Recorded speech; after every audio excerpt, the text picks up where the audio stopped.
Hello students, how are you? I hope you all are fine. आज मैं आप लोगों को क्लास 10 का फर्स्ट चैप्टर समझाने जा रहा हूँ। चैप्टर का नाम है, जैसा कि आप व्हाइट बोर्ड पर लिखा हुआ देख रहे हैं, एक चर राशि वाले द्विघात समीकरण। ये क्या होता है इसके बारे में मैं आज आपको बताऊंगा। इस चैप्टर में कई एक्सरसाइज हैं, कुल 5 एक्सरसाइज हैं।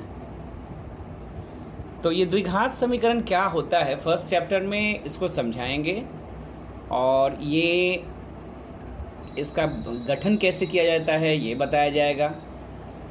फिर सेकेंड चैप्टर में इसी के सेकेंड पार्ट जो है, सेकेंड एक्सरसाइज, उसमें द्विघात समीकरण का हल करना सिखाया जाएगा। थर्ड में हल गठन करने के बाद हल करना है, और 4 नंबर एक्सरसाइज में भी गठन करके हल करना है, लेकिन एक अलग विधि से वहाँ हल करना है। वहाँ पर 1.4 में जिस विधि का व्यवहार किया जाएगा उसका नाम है श्रीधर आचार्य का विधि। वो क्या है, कैसे होता है, उस समय जब 1.4 समझाएंगे तो बताया जाएगा। और 1.5 आखिरी एक्सरसाइज है। इसमें आपके द्विघात समीकरण के जो मूल होंगे, मूल क्या अभी नहीं पता आप लोगों को, उसके प्रकृति के बारे में बताया जाएगा। तो चलिए स्टार्ट करते हैं एक्सरसाइज 1.1। एक्सरसाइज करने से पहले आपको ये चैप्टर समझना है। जैसा कि आप लोग जानते हैं, क्लास 9 में पढ़े हुए हैं, या क्लास 9 के नॉलेज के अनुसार, या उससे पहले भी पता है आप लोगों को। यहाँ पर हमने कुछ लिखा हुआ है x + 5, फिर लिख रहे हैं 2x² - 7x + 9, फिर लिख रहे हैं 5xy + 7। इस तरह से कई लिखा जा सकता है। इस तरह के एक्सप्रेशन से, बीजगणितीय राशि से आप लोग वाकिफ हो। इसे क्या कहते हैं? ये बीजगणित में से बहुपद कहा जाता है, या बहुपदी व्यंजक कहा जाता है। तो क्लास 9 में एक चैप्टर था बहुपदी व्यंजक, तो ये भी बहुपदी व्यंजक है, ये भी बहुपदी व्यंजक है, ये भी बहुपदी व्यंजक है।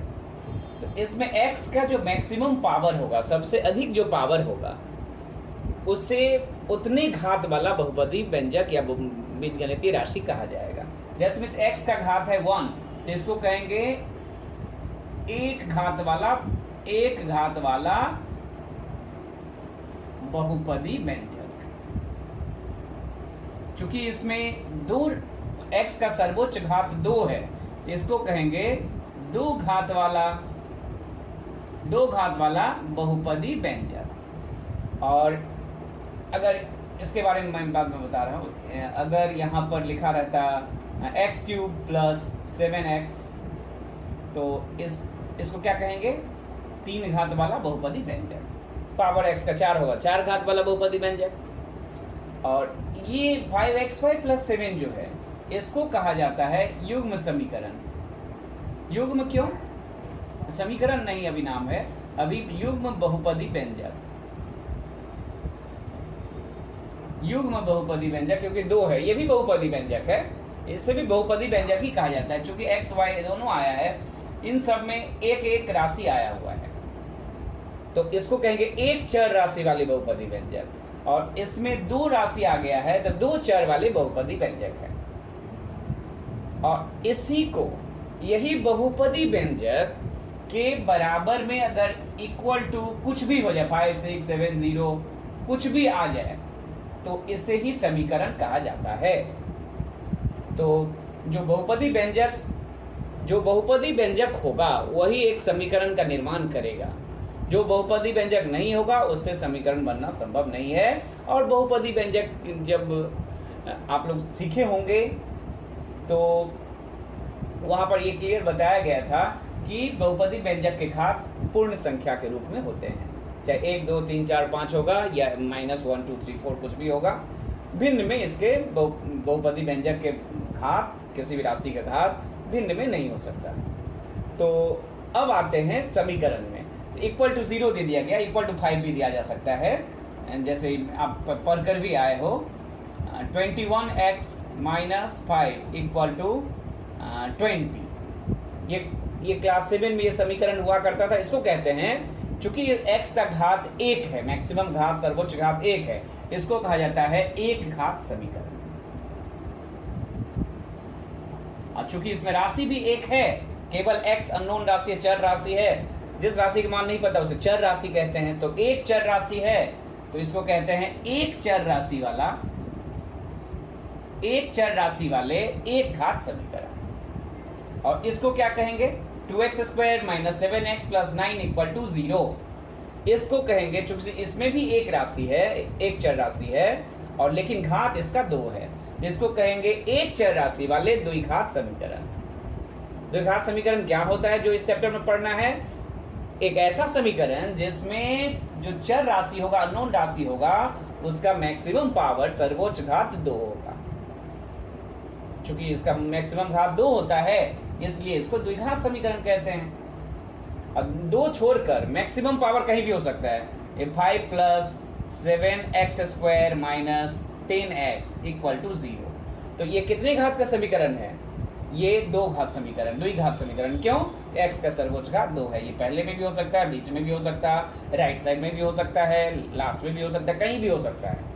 x का सर्वोच्च घात 2 होने से ही उसको द्विघात समीकरण कहेंगे। तो द्विघात समीकरण किसी भी रूप में हो, उसको सबसे पहले आप लोग इस रूप में लाएंगे। मान लीजिए यही है, इसको सजाएंगे आप 7x² - 10x + 5 इक्वल टू 0। ये क्या रूप हुआ? प्रत्येक द्विघात समीकरण में केवल मैक्सिमम 3 ही पद होंगे, वह सभी बाएं तरफ होंगे और राइट साइड में 0 रखना है। इस रूप को कहते हैं साधारण रूप। तो पहला टर्म होगा x² वाला, दूसरा टर्म होगा x वाला, और तीसरा टर्म होगा जिसमें x नामक कोई टर्म नहीं हो, यानी कांस्टेंट टर्म होगा। तो इसको जनरलाइज रूप में कैसे लिखा जाता है? इसको जनरलाइज, यहाँ पर 7 है, 10 है, 5 है, तो ऐसे तो ये पर्टिकुलर एक क्वेश्चन के लिए आया है, एक द्विघात समीकरण के लिए आया है। इसको जनरलाइज रूप में लिखा जाता है ax² + bx + c equal to 0। ये जो रूप है, ये द्विघात समीकरण का जनरल फॉर्म है, साधारण रूप है। अगर आपसे पूछा जाए एक द्विघात समीकरण का साधारण रूप क्या होता है, तो आप बताइएगा ax² + bx + c, जहां a b c पूर्ण संख्याएं हैं, प्लस में भी हो सकता है, माइनस में भी हो सकता है, और भिन्न में भी हो सकता है। a b c एक पूर्ण नहीं बल्कि वास्तविक संख्याएं। और इसमें एक शर्त और ऐड करना होगा, a का मान 0 नहीं हो सकता, a not equal to 0। Equal to 0 लेकर इसको क्रॉस कर देंगे तो इसको पढ़ेंगे a नॉट इक्वल टू 0। ऐसा क्यों लिखा गया? अगर a का मान 0 हो जाता तो क्या होता? यहाँ पर 0 पुट करने से x² × 0 मिलकर के 0 हो जाता, और ये समीकरण, ये पार्ट 0 हो जाने से ये समीकरण द्विघात नहीं रह करके ये एक घात बन जाता, क्योंकि पावर 1 हो जाता, ये 0 हो गया। तो इसीलिए ये 0 होना, a का मान a b c क्या है? अगर पूछा जाए आप बोलोगे ax² + bx + c equal to 0, तो वहां आपको मेंशन कर देना होगा a क्या है, b क्या है, c क्या है। a है x² का गुणांक, b है x का गुणांक, और c है कांस्टेंट टर्म। तो x² का जो गुणांक होगा उसका मान कभी भी 0 नहीं हो सकता द्विघात समीकरण के लिए। हाँ, b का मान 0 हो भी सकता है, c का मान 0 हो भी सकता है, लेकिन a का मान कभी भी 0 नहीं हो सकता एक द्विघात समीकरण के लिए, क्योंकि ऐसा होने से x² नामक टर्म ही गायब हो जाएगा। तो कोई भी समीकरण दिया हो तो सबसे पहला काम है आपको, जो भिन्न रहे तो भिन्न जोड़ करके, भिन्न घटाव करके, या ब्रैकेट रहे या होल स्क्वायर, इसको तोड़ करके सबसे पहले आपको इसको जनरल फॉर्म ले आएंगे, द्विघात समीकरण के साधारण रूप में ले आएंगे। साधारण रूप में कैसे लाएंगे? बराबर के दाहिने तरफ 0, यानी सब कुछ बाएं तरफ लाएंगे, और 3 ही पद रहेगा, एक एक्स स्क्वायर वाला, एक एक्स वाला, एक कांस्टेंट टर्म जिसमें एक्स नहीं हो। हम एक्स बार बार कहे जा रहे हैं, लेकिन हमेशा जरूरी नहीं कि हर समीकरण एक्स में ही हो, वह किसी भी एक अननोन राशि में हो सकता है, ए से जेड तक। जनरली कन्वीनियंटली हम लोग एक्स ही कह रहे हैं, लेकिन वाई भी हो सकता है, जेड भी हो सकता है, डब्ल्यू भी, कुछ भी हो सकता है। ठीक, तो ये सबसे पहला काम है। ये अगर एक समीकरण दिया रहे तो आंख से देखकर हमेशा नहीं बोल पाओगे ये द्विघात है या नहीं। मान लीजिए x - 1 into x - 2 equal to 0, देखने से पता चल रहा है कि ये द्विघात नहीं है, क्योंकि एक्स स्क्वायर नामक कोई टर्म दिख नहीं रहा है। लेकिन इसको गुना करके इस रूप में लाएंगे तो यहाँ x इंटू एक्स गुना करने से एक्स स्क्वायर दिखाई देगा, तो ये द्विघात समीकरण हो जाएंगे। तो कोई भी समीकरण द्विघात है या नहीं, इसको पता लगाने के लिए सबसे पहला आपका काम है उसे जोड़ घटाव गुना भाग जो भी करना हो फॉर्मूला ये करके इसके साधारण रूप में ले आए। इस रूप में लाने पर अगर आपको एक्स स्क्वायर नामक टर्म दिखे तो ये द्विघात है, एक्स स्क्वायर टर्म नहीं दिखे तो ये द्विघात नहीं है। तो सबसे पहले आपको पहचानना ही है। इसके बाद चूंकि इस चैप्टर में हल नहीं करते हैं तो हल के बारे में नहीं बता रहे, बस केवल बता रहे हैं जैसे एक घात समीकरण को हम लोग सॉल्व करते थे तो x का एक मान आता था, जो मान निकलता था उसको उस समय उतना नाम नहीं दिया गया था, अब नाम बता रहे हैं। जो किसी भी समीकरण को, चाहे एक घात हो, दो घात हो, तीन घात हो, चार घात हो, किसी भी समीकरण को हल कर समीकरण दिया जाता है, उसका हल करने का अर्थ क्या होता है? x का मान निकालना। ये जो x का मान आता है इसे ही उस समीकरण का हल कहते हैं। जो x का मान निकालते हैं इसी को हल या समाधान कहते हैं। तो लिखा रहेगा इस समीकरण का समाधान कीजिए, इसका अर्थ x का मान निकालना है। तो एक घात समीकरण के समय क्लास 7 में जब हम लोग किए थे तो x का एक मान निकलता था। चूंकि ये द्विघात समीकरण है तो यहाँ x के दो मान निकलेंगे। इस चैप्टर में x के दो, सभी समीकरण का x का दो मान निकलेगा और दोनों ही मान को इस समीकरण का, द्विघात समीकरण का मूल या बीज कहते हैं, इंग्लिश में रूट कहा जाता है, जो निकालेंगे हम लोग 1.2 चैप्टर में। इस चैप्टर में द्विघात समीकरण को पहचानेंगे और फिर छोटे छोटे प्रॉब्लम सम दिया जाएगा, उसको भाषा का सवाल दिया जाएगा, उसको हम लोग गठन करने की कोशिश करेंगे। छोटे जस्ट गठन करके छोड़ देना है इस चैप्टर में। ओके, नेक्स्ट आगे बढ़ते हैं। चलिए, इस एक्सरसाइज में बहुत सारी जानकारी आपको प्राप्त करना है। वह जैसे चूंकि इसको 5 भाग में बांटा गया है तो 1.1 के लिए जितनी नॉलेज की जरूरत था वो बताया गया है। चलिए हम लोग 1.1 एक्सरसाइज को समझने की कोशिश करते हैं। 1 बाय 1 सवाल लेते हैं। सब सवाल तो यहाँ पर नहीं समझा पाएंगे वीडियो में, तो आपको जो इम्पोर्टेंट सवाल है और सिमिलर जो होगा वो आप लोगों को घर के लिए छोड़ेंगे और वीडियो भेजने के बाद एक एक्सरसाइज में जितने सवाल हैं उसके मैक्सिमम सवाल को का हल करके आपको व्हाट्सएप ग्रुप में उसका पिक्चर भेजा जाएगा। तो यहाँ पर कुछ सवाल को समझने की कोशिश करते हैं। क्वेश्चन नंबर 1, आप भी बुक निकाल करके ये वीडियो देखेंगे तो समझ में आएगा आपको। क्वेश्चन नंबर 1, निम्नलिखित बहुपदी व्यंजकों में कौन सा द्विघात बहुपदी व्यंजक है, समझकर लिखें। जैसा शुरू में ही बताया था, ये समीकरण की बात नहीं कर रहा है, बहुपदी व्यंजक। तो जो भी एक्सप्रेशन यहाँ पर 1 2 3 4 4 सवाल हैं, आप लोग बुक में देख रहे होंगे, 1 में 4 सवाल है, इसमें कौन सा द्विघात बहुपदी व्यंजक है, यानी ऐसे बहुपदी व्यंजक सारे हैं लेकिन द्विघात कौन सा है जिसमें x का मैक्सिमम घात 2 है। तो ये मुझे बताने की जरूरत नहीं है, ये आप लोग बिना करना पड़ेगा। जैसे क्वेश्चन नंबर 1 का 1 है तो 1 के 1 में लिखा है x square minus 7x plus 2, तो यहाँ पर साफ दिख रहा है कि x स्क्वायर नामक टर्म है, तो ये द्विघात बहुपदी व्यंजक है। जैसे क्वेश्चन नंबर 2 में देख रहे हैं x to the power 7 x to the power 5 है, तो ये कितने और भी कुछ है, तो ये कितने घात का समीकरण है, द्विघात में सॉरी, ये कितने घात का बहुपदी व्यंजक है। चूंकि x का मैक्सिमम पावर 5 है तो ये द्विघात बहुपदी व्यंजक, अब लिखेंगे ये द्विघात बहुपदी व्यंजक नहीं है बल्कि ये 5 घात बहुपदी व्यंजक है। उसी तरह आगे देखेंगे, नंबर 3 में आपको गुना कर लेना होगा। उसी रूप में आप नहीं देख पाएंगे, आपको गुना करने पर पता चलेगा 2x into x plus 5 plus 1। इस रूप में देख रहा है एक घात है, लेकिन नहीं, आपको बताया गया मल्टीप्लाई करके 2x² प्लस 10x प्लस 1। अब बताइए कितने घात का बहुपदी व्यंजक है? तो इस चूंकि x का मैक्सिमम पावर 2 है तो ये द्विघात बहुपदी व्यंजक है। उसी तरह 4 नंबर भी कर लीजिएगा। नेक्स्ट आगे क्वेश्चन नंबर 2 पढ़ते हैं। क्वेश्चन नंबर 2, निम्नलिखित समीकरणों में कौन सा ax² plus bx plus c equal to 0 जहां a b c वास्तविक संख्याएं और a नॉट इक्वल टू 0 जो साधारण रूप है द्विघात समीकरण का उस रूप में लिखा जा सकता है, ये आपको बताना है। इसमें भी 4 सवाल है, तो इसको करने से मैक्सिमम सवाल इसी पर आधारित इस एक्सरसाइज में इस रूप में लाना है।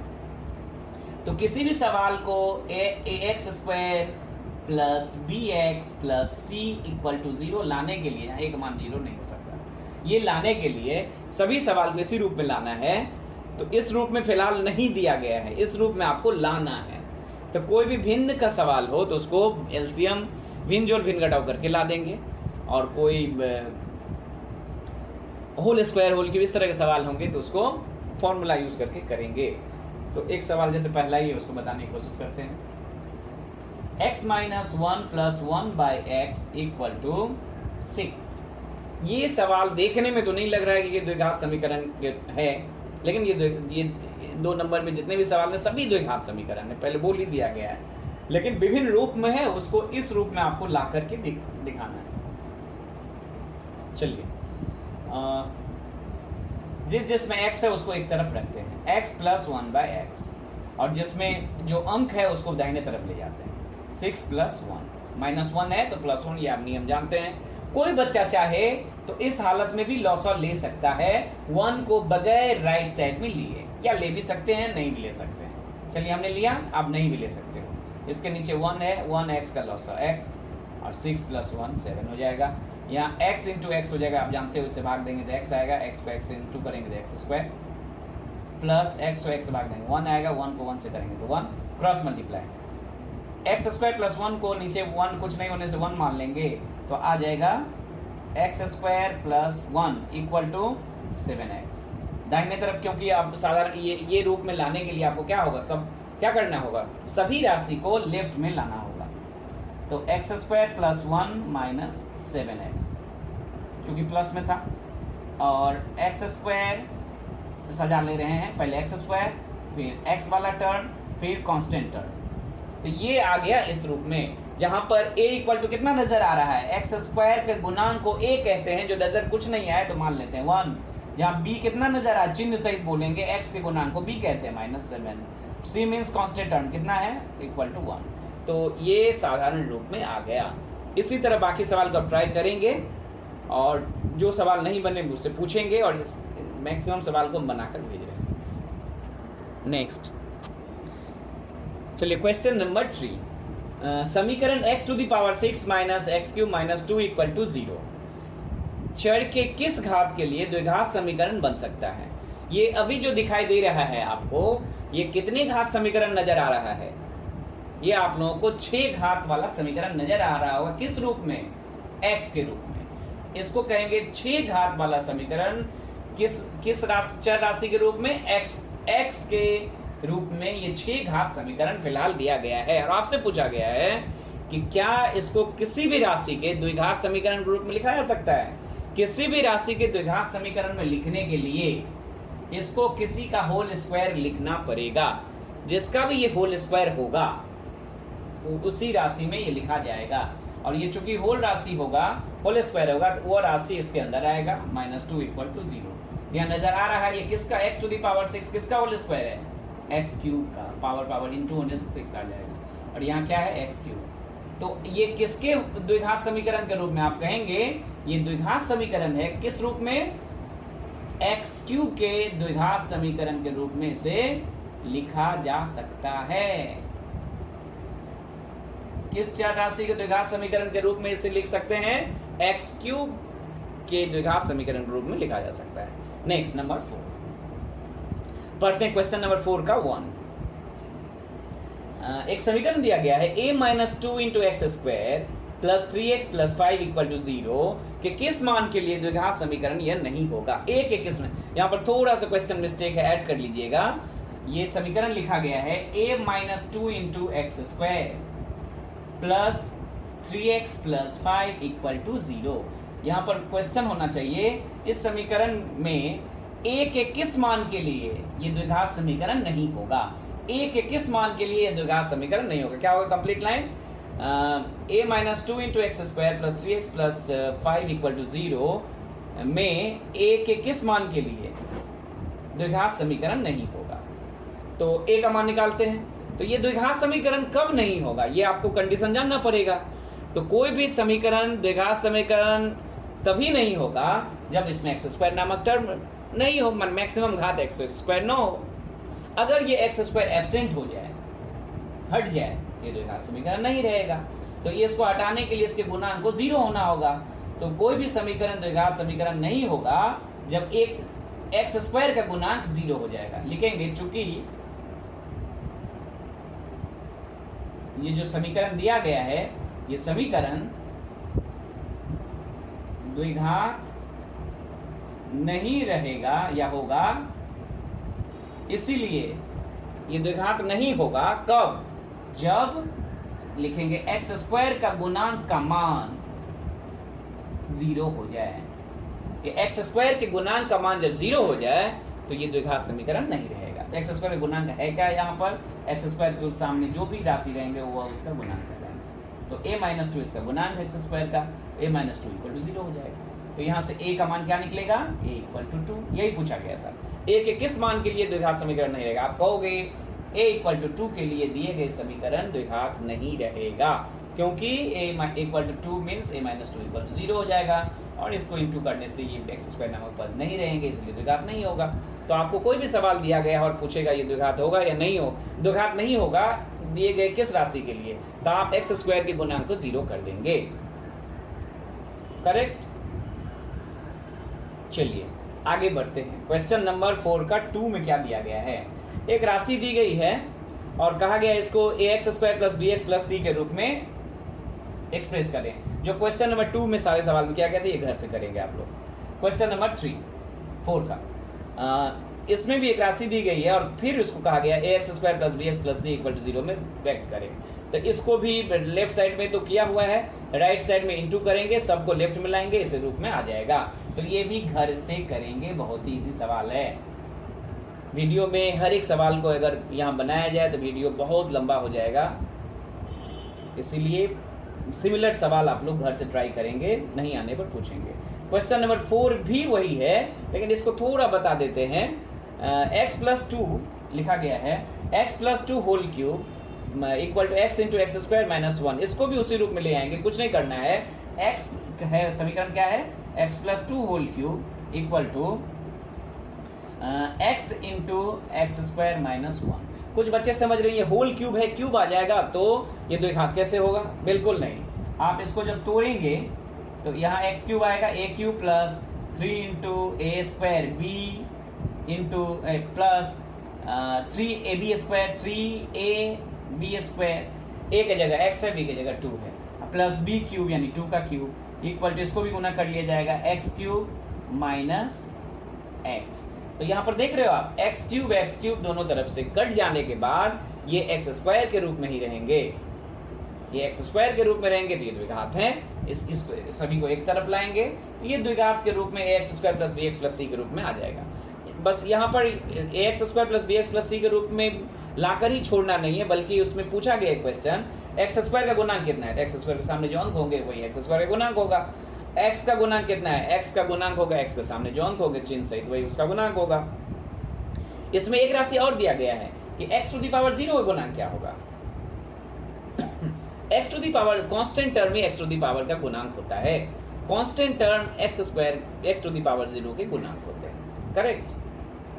क्यों होते हैं ऐसा, क्योंकि x टू दी पावर 0 का मान 1 होता है।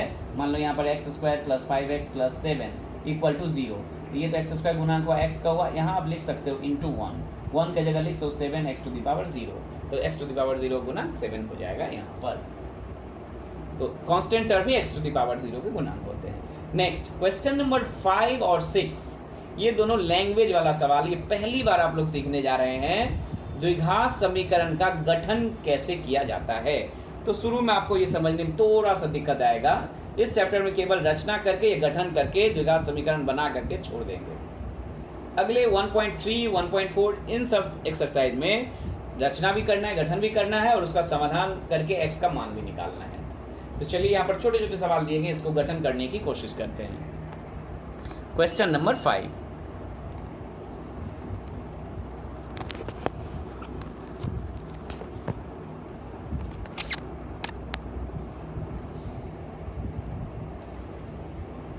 फाइव का 1, 42 को ऐसे दो भागों में विभक्त करें कि एक भाग दूसरे के वर्ग के समान हो। यानी 42 को दो भागों में बांटना है जिसमें एक भाग दूसरे का वर्ग के समान होगा। तो 42 को मान लेते हैं कि उसका पहला भाग x है। 42 का दो पार्ट आपको करना है, मान लेते हैं ये x है, तो दूसरा पार्ट कितना होगा? जाहिर सी बात है, एक 42 है तो दूसरा होगा 42 माइनस x, क्योंकि दोनों को जोड़कर तो 42 ही लाना है। मान लीजिए एक 20 है तो दूसरा कितना होगा? 42 माइनस 20 यानी 22। एक 30 है तो दूसरा कितना होगा? 42 माइनस 30 12, यानी एक जो भी होगा 42 उसको घटा लेंगे तो दूसरा मिल जाएगा। तो एक हमने x माना तो दूसरा क्या हो जाएगा? 42 माइनस x। अब दोनों में एक संपर्क दिया गया है कि ऐसा मानिए उसके एक भाग जो होगा दूसरे के वर्ग के समान होगा। तो मान लेते हैं प्रश्न क्या कह रहा है, तो इसको लिखेंगे प्रश्नानुसार या प्रश्न के अनुसार। प्रश्न के अनुसार क्या हो रहा है? एक भाग दूसरे के वर्ग के समान है, यानी कोई भी भाग ले सकते हैं। मान लीजिए ये x जो है इसका वर्ग ये दूसरे के बराबर है, या उल्टा भी लिया जा सकता है। पहला जो भाग है, पहला जो भाग है वो दूसरे का वर्ग है, या कोई कह सकते हैं दूसरा जो है पहले का वर्ग है। तो x square equal to 42 minus x। एक भाग वर्ग है दूसरे का, ऐसा सवाल में कहा गया है। तो एक भाग दूसरे के वर्ग के समान है, इनमें दो एक संपर्क है, मानी एक अगर 4 है तो दूसरा 16 है, एक अगर 3 है तो दूसरा 9 है। इस तरह से कहा गया है कि ऐसा दो भाग में विभक्त करिए कि एक भाग दूसरे का वर्ग हो। X square equal to 42 minus x, और इसको द्विघात में लाएंगे तो क्या होगा? सभी को एक तरफ लाते हैं, तो चूंकि x को पहले कर देते हैं प्लस x और 42 को बाद में करते हैं 42 इक्वल टू 0। ऐसा इसलिए क्योंकि ये डायरेक्ट साधारण रूप में आ जाएगा। आप गठन तो ये द्विघात समीकरण है, तो यही अव्यस्त द्विघात समीकरण है। इस क्या किया गया? एक भाग दूसरे का वर्ग है तो एक भाग का वर्ग दूसरे के बराबर कर दिया गया है और सभी को बाएं तरफ लाया गया। हमने 42 को पहले और x को बाद में इसलिए नहीं रखा क्योंकि x को पहले रखना होता है, 42 को बाद में। चिन्ह केवल मेंटेन करिएगा, माइनस x था तो प्लस x, 42 प्लस में था तो माइनस में आ जाएगा। यही अव्यस्त द्विघात समीकरण है। हमेशा आप लोग ax square plus bx plus c equal to 0 इस रूप में ला करके द्विघात समीकरण को निर्माण करेंगे। डायरेक्ट यही नहीं छोड़ देना है, आप जो साधारण रूप है द्विघात समीकरण को उसमें ला करके छोड़ेंगे। नेक्स्ट नंबर 2, दो क्रमिक विषम संख्याओं का गुणनफल 142 है।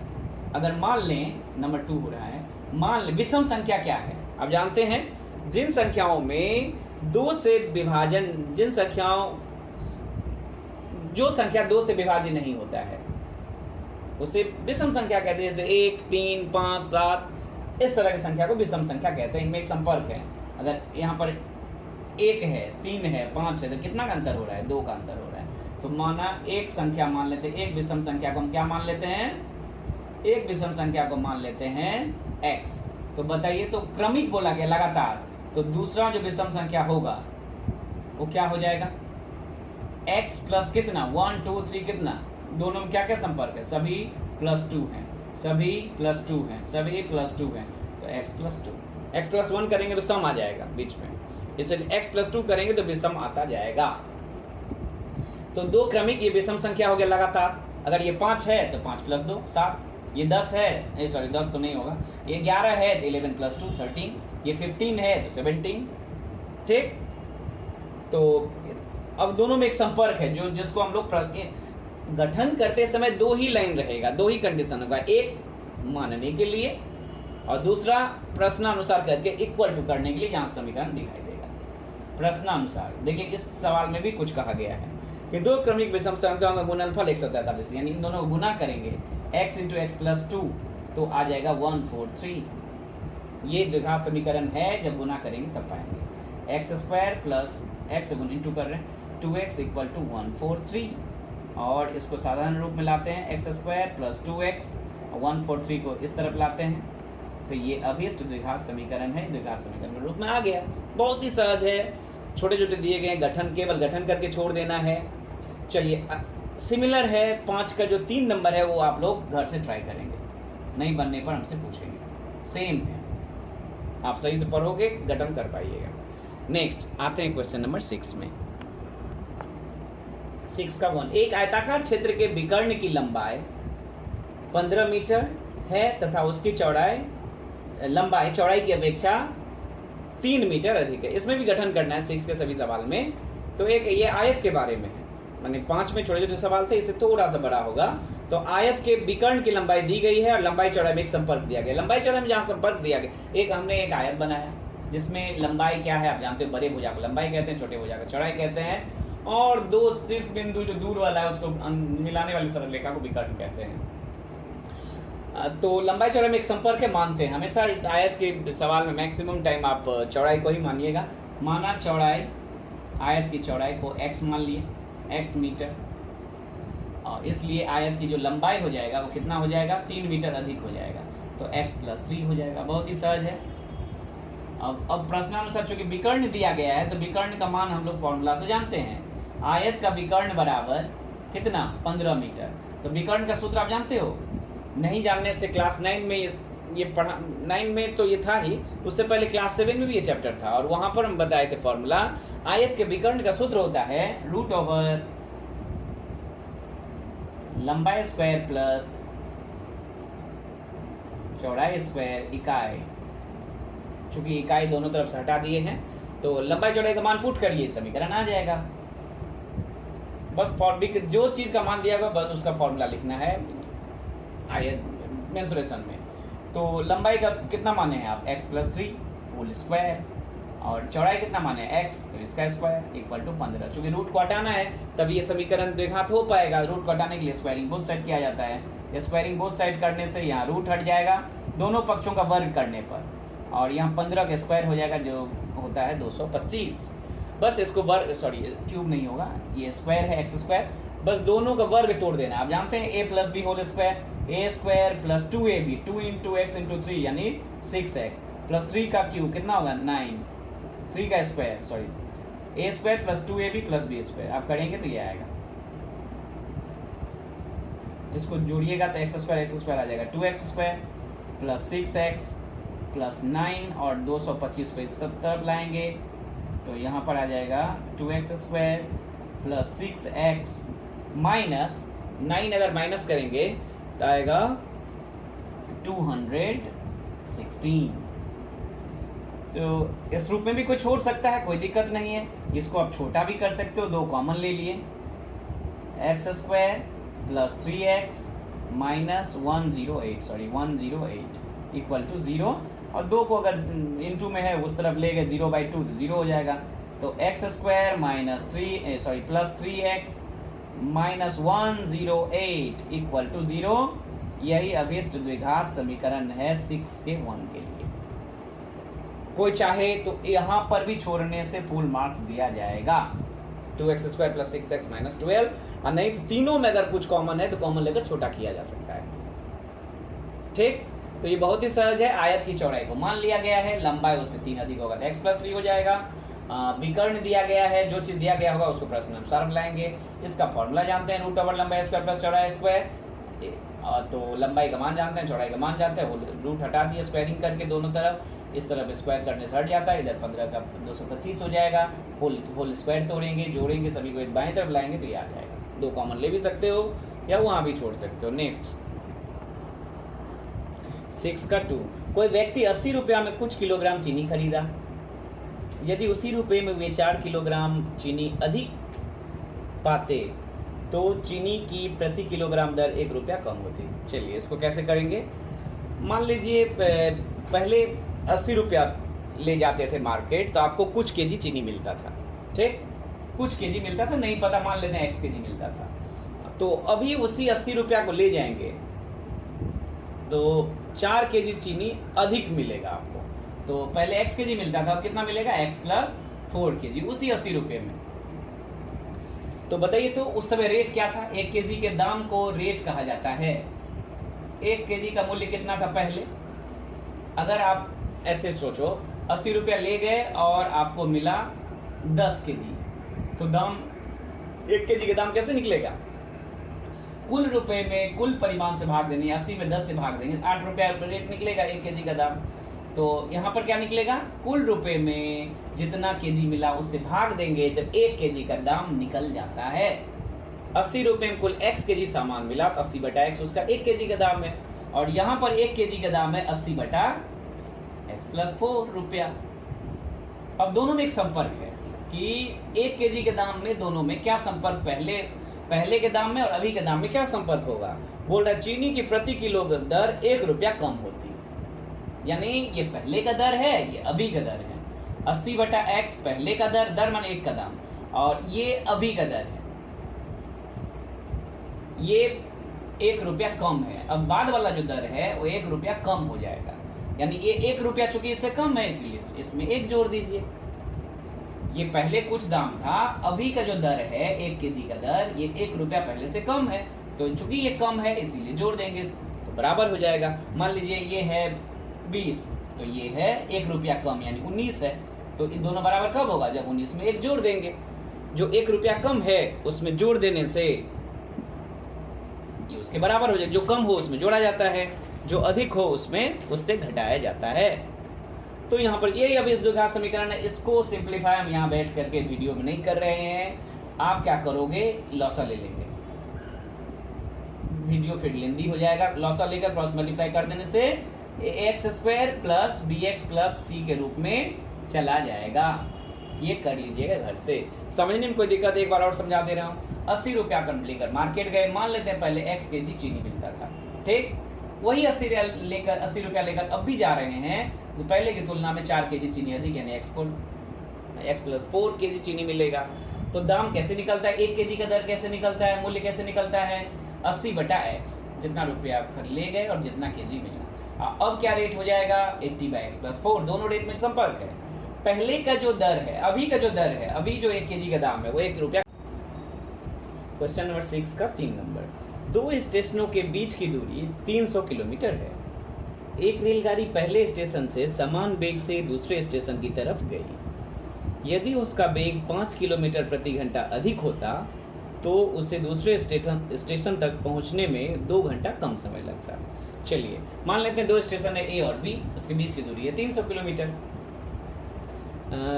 वेग नहीं पता है, यदि उसका वेग कुछ होगा, यदि उसका वेग 5 किलोमीटर अधिक कर दिया जाए तो 2 घंटा कम समय लगेगा। मान लेते हैं पहले वेग था x किलोमीटर पर आवर, ठीक, तो अब उसका वेग कितना हो जाएगा? अब उसका वेग हो जाएगा 5 किलोमीटर अधिक यानी x plus 5 kilometre per hour. तो दूरी यही है 300 किलोमीटर, दोनों को पहले भी चलना था अभी भी चलना है, तो समय क्या लगेगा? तो समय कैसे निकाला जाता है? दूरी बटा वेग, दूरी है 300, अब वेग है x, तो 300 बाई x आवर, और यहाँ पर समय लगेगा 300 by x plus 5 hour, correct. अब इन दोनों समय में एक संपर्क है और कुछ नहीं है, दूरी दोनों का एक ही है 300, वेग x है और x प्लस 5 है, 5 बढ़ जाएगा, तो दोनों में समय निकालेंगे और इन समय में एक संपर्क दिया गया। प्रश्नानुसार क्या हो जाएगा? प्रश्नानुसार हो जाएगा पहले के समय 300 by x equal to 300 by x, ये इक्वल टू नहीं है बल्कि एक संपर्क है। क्या संपर्क है? कि 2 घंटा कम समय लगेगा बाद में, तो ये जो है ये 2 घंटा कम है इससे, तो इसमें 2 घंटा जोड़ दे। बोल रहा था चूंकि वेग बढ़ गया तो समय 2 घंटा कम लगेगा, ये कम है तो जो कम है उसमें 2 जोड़ दिए। यही अब इस द्विघात समीकरण, इसको सिंप्लीफाई करके आप ax square plus bx plus c के रूप में लाएंगे। नेक्स्ट क्वेश्चन नंबर 6 का 4, कोई घड़ी विक्रेता 336 रुपए में कोई घड़ी विक्रय किया, बेचा। वह जितने रुपए में घड़ी खरीदा था उसे विक्रय करने में उतना ही प्रतिशत लाभ हुआ, ठीक। इससे गठन करना है। तो देखिए मान लेते हैं घड़ी का क्रय मूल्य, आप ये चैप्टर क्लास 9 में नहीं पढ़ पाए थे, क्रय विक्रय मूल्य वाले जो भी चैप्टर होगा मैक्सिमम में घड़ी का जो भी सामान रहेगा उसका क्रय मूल्य माना जाता है। तो मान लेते हैं घड़ी का क्रय मूल्य बराबर x, क्रय मूल्य माने जिस मूल्य पर कोई चीज खरीदा जाता है, और विक्रय मूल्य मीन्स जिस दाम पर किसी को कोई सामान को बेचा जाता है। तो घड़ी का क्रय मूल्य x रुपया मान लिए। इसमें एक शर्त है कि घड़ी बेचने में जितना में खरीदा था उतना % लाभ होगा। तो मान लीजिए घड़ी खरीदा था क्रय मूल्य x रुपया, तो लाभ भी होगा x%। तो इसका अर्थ है कितने रुपए का लाभ होगा, लाभ निकाला जाएगा, क्रय मूल्य का लाभ निकाला जाता है। तो x भी क्रय मूल्य है और % भी x है, तो x का x%। कैसे निकाला जाता है परसेंटेज, x/100 किया जाता है, यानी गुना करेंगे तो आ जाएगा x²/100 रुपया, ये लाभ रुपया हो गया। और विक्रय मूल्य का एक सूत्र होता है, विक्रय मूल्य का सूत्र होता है क्रय मूल्य प्लस लाभ। आप ये याद रखेंगे, हमेशा यूज होगा आगे भी। विक्रय मूल्य बराबर क्रय मूल्य प्लस लाभ। विक्रय मूल्य कितना दिया गया है, विक्रय मूल्य है x, और लाभ कितना आया, लाभ भी आया है, लाभ आया है x²/100। तो ये हो गया विक्रय मूल्य। प्रश्न अनुसार विक्रय मूल्य कितना दिया गया है, बुक में संख्या दिया गया होगा 336। तो ये जो विक्रय मूल्य x के रूप में आप लाए हो यही 336 के बराबर होगा, और यही अभिष्ट द्विघात समीकरण है। इसको लॉसॉ लेकर के ठीक कर लीजिएगा। यही विक्रय मूल्य निकाले x के रूप में, एक विक्रय मूल्य दिया गया है तो वही उसके बराबर होगा। कैसे विक्रय मूल्य निकाले, घड़ी क्रय मूल्य मान लिए, शर्त था कि जितना क्रय मूल्य होगा उतना % लाभ होगा, तो x क्रय मूल्य माने तो x% लाभ होगा। तो लाभ निकाला कैसे गया, क्रय मूल्य का x का x%, x²/100। विक्रय मूल्य का फॉर्मूला होता है क्रय मूल्य में लाभ को जोड़ देंगे, क्रय मूल्य x था और लाभ निकला x²/100।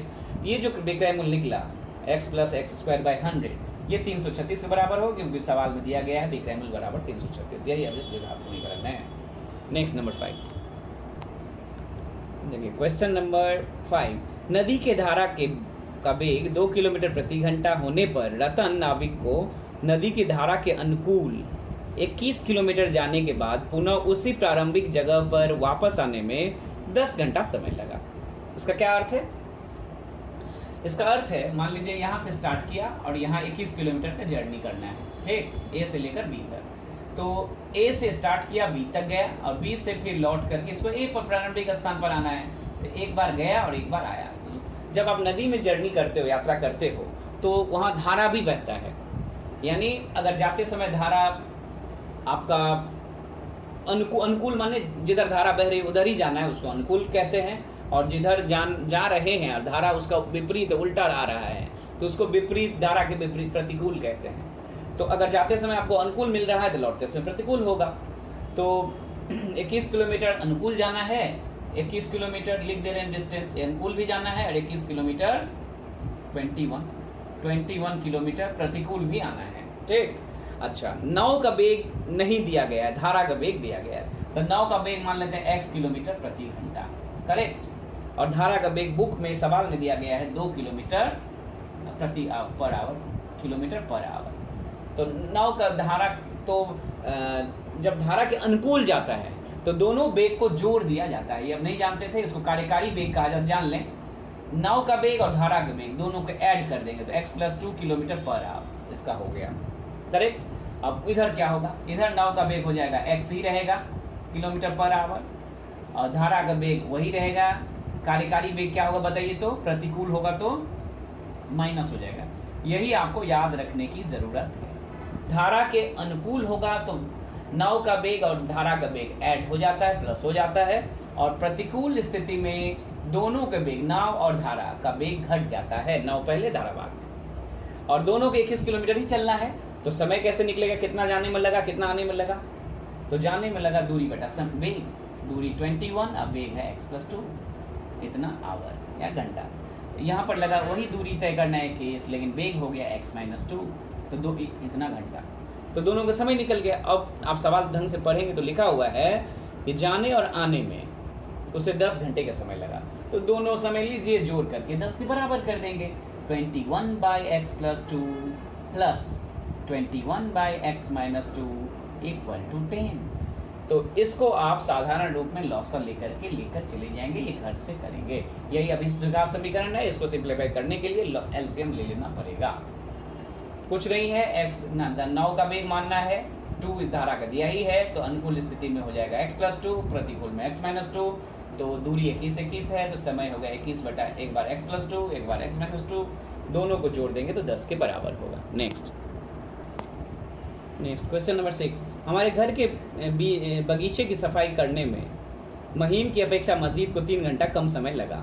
वे दोनों मिलकर अगर उसी काम को करते तो 2 घंटा में समाप्त कर देते। ठीक, तो मान लेते हैं कि महीम को लगा उस काम को अकेले पूरा करने में x घंटा, और मजीद यदि उस काम को अकेले करें तो x-2 घंटा लगेगा। ठीक, अब कह रहा है दोनों मिल जाए तो 2 घंटा में समाप्त कर देगा। तो अब हम क्या करेंगे, चूंकि मजीद को पूरा काम करने में x घंटा लग रहा है, तो 1 घंटा मजीद कितना काम कर लेगा, महीम 1 घंटा महीम कर लेगा 1/x, और 1 घंटा में ही मजीद कितना कर लेगा, मजीद कर लेगा 1 घंटा में 1/x-3।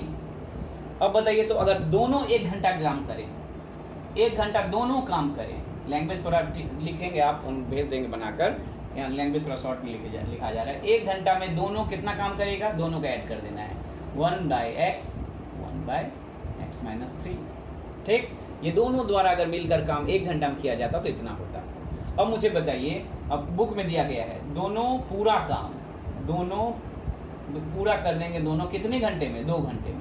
बताइए, तो अगर 2 घंटे में पूरा कर रहे हैं तो 1 घंटा में कितना काम होगा, आधा काम होगा, 1/2। एक काम अगर 2 घंटा में कर ले रहा है तो 1 घंटा में कितना होगा, 1/2। ये भी है दोनों द्वारा 1 घंटे में किया गया काम, ये, और ये भी है दोनों द्वारा 1 घंटे में किया गया, यानी ये दोनों आपस में बराबर है। तो प्रश्नानुसार 1/x + 1/x-3 = 1/2। क्या बोल रहे हैं, दोनों का एक घंटे, दोनों द्वारा 1 घंटे में जो किया गया काम है उसको जोड़ देंगे और 1/2 के बराबर करेंगे, क्योंकि पूरा काम दोनों 2 घंटे में कर रहा है, तो 1 घंटे का काम अगर निकालेंगे तो 1/2 होगा, आधा होगा। 2 घंटे में पूरा तो 1 घंटे में आधा, और ये 2 घंटे 1 घंटे का ही दोनों का काम है, तो ये दोनों बराबर होगा। इसको एलसीएम लेकर के सॉर्ट कर लीजिएगा। नेक्स्ट क्वेश्चन नंबर 6 का 7 नंबर, किसी 2 अंकों की संख्या में इकाई का अंक दहाई के अंक की अपेक्षा 6 अधिक है तथा दोनों का गुणनफल 12 से कम है। देखिए क्या बोल रहा है, तो इस तरह के सवाल में इकाई दहाई मानना पड़ता है। तो इसमें मानना क्या कहा गया है, इकाई का अंक दहाई की अपेक्षा 6 अधिक है, तो दहाई को मानते हैं। दहाई मान लिए x, तो इकाई कितना हो गया, इससे 6 अधिक यानी x+6, तो 2 अंकों की संख्या कितना हो गया, संख्या कैसे लिखते हैं, 10 × दहाई 10x प्लस इकाई, ये जोड़ेंगे तो आएगा 11x+6, ये 2 अंकों की संख्या हो गया। प्रश्नानुसार क्या बोल रहा है, प्रश्न के अनुसार बोल रहा है कि दोनों को गुना करेंगे, यानी x इकाई अंक में दहाई से या दहाई में इकाई से गुना करेंगे तो आएगा, जो संख्या आया है वो 12 से, उससे 12 कम। संख्या कितना आया है, संख्या 11x+6 से 12 कम। फिर कह रहे हैं, ये प्रश्नानुसार क्या है, पहले फिर समझा रहे हैं, इसको आप छोटा करेंगे एक तरफ ला करके, माना दहाई अंक x, इकाई अंक उससे 6 अधिक यानी x+6, तो 2 अंकों की संख्या गठन कैसे किया जाता है, 10 × दहाई का अंक प्लस इकाई का अंक। और प्रश्नानुसार क्या बोला गया है, दोनों संख्या को गुना करने पर जो संख्या से 12 कम आएगा, तो दोनों को गुना किया गया, ये संख्या आया है उससे 12 कम। सभी को बाईं तरफ ला करके सिंप्लीफाई करिएगा और ये छोटा आ जाएगा। और अब समझा रहे हैं आपको आखिरी सवाल,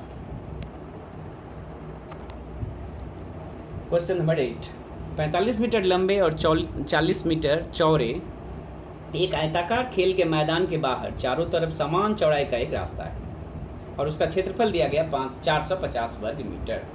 तो बताइए, इस इंफॉर्मेशन से आपको एक समीकरण का गठन करना है। तो ये आयताकार मैदान है जिसकी लंबाई 45 है, चौड़ाई है 40 मीटर है, और ये चारों तरफ समान चौड़ाई का रास्ता है, नहीं पता कितना चौड़ा है, तो और रास्ते कितना है टोटल, ये दिया गया 450 वर्ग मीटर। चलिए, तो अब सबसे पहले मैदान का क्षेत्रफल निकाल लेते हैं। तो मैदान का क्षेत्रफल कितना निकलेगा, लंबाई गुना चौड़ाई 45 × 40 आएगा, ये 1800 वर्ग मीटर। ठीक, ये कर लीजिएगा अपना, लंबाई गुना चौड़ाई जानते हैं। अब हम लोगों को रास्ते का क्षेत्रफल निकलेगा कैसे, इसमें क्या करेंगे, कैसे इसमें करेंगे, रास्ते का क्षेत्रफल निकालेंगे जो भी रास्ते का क्षेत्रफल आएगा, रास्ते का क्षेत्रफल जो भी हम लोगों से निकलेगा वह 450 के बराबर कर देंगे। रास्ते का क्षेत्र वर्ग मीटर के बराबर कर देंगे, ये बुक में दिया गया है और यही समीकरण हो जाएगा 450 के बराबर। अब रास्ते के क्षेत्रफल निकलेगा कैसे, ये रास्ता कैसे निकलेगा, दो बड़े आयत के क्षेत्रफल से छोटे आयत के क्षेत्रफल को अगर घटा लें तो निकल जाएगा। तो छोटे आयत का क्षेत्रफल यानी मैदान निकल गया। अब हम लोगों का मेन काम है बड़े आयत का क्षेत्रफल निकालना। किसी भी आयत का क्षेत्रफल निकालने के लिए आपको क्या जानना पड़ता है, उसकी लंबाई और चौड़ाई। यानी बड़े आयत के क्षेत्रफल जानने के लिए उसकी लंबाई चौड़ाई चाहिए। तो उसकी लंबाई चौड़ाई नहीं जानते हैं लेकिन हिंट्स जानते हैं। उसके लिए क्या मानेंगे, माना रास्ते की चौड़ाई बराबर x मीटर। चूंकि बोल दिया गया चारों तरफ समान लंबाई के रास्ते हैं, चौड़ाई के रास्ते हैं, तो x चारों तरफ x होगा। ये भी x है, ये भी x है, ये भी x है, ये भी x है, ये भी है, सब जगह x है। तो बताइए, तो यहाँ से लेकर यहाँ 45 है, तो ये यहाँ से लेकर x है, ये चौड़ा कितना है, ये भी x है, तो दोनों तरफ से x जुट जाएगा। तो लंबाई कितना हो जाएगा, बड़े आयत का लंबाई कितना हो जाएगा, 45 तो था ही, प्लस एक x यहाँ जुटेगा इस तरफ से और एक x ये जुटेगा, यानी 45 प्लस 2x। ठीक, तो बड़े आयत का चौड़ाई कितना हो जाएगा, एक तरफ 40 तो है ही, और एक तरफ से ये x जुटेगा और एक तरफ से ये x जुटेगा, यानी 40 प्लस x यानी 40 प्लस 2x। ये बड़े आयत की लंबाई चौड़ाई है। तो बड़े आयत का क्षेत्रफल कितना है, लंबाई गुना चौड़ाई, यानी 45 plus 2x into 40 plus 2x। Okay, इतना वर्ग मीटर। ठीक, तो ये बड़े आयत का क्षेत्रफल, ये छोटे आयत का क्षेत्रफल, रास्ते का क्षेत्रफल निकाल लें। तो रास्ते का क्षेत्रफल कितना आएगा, सॉरी क्षेत्रफल,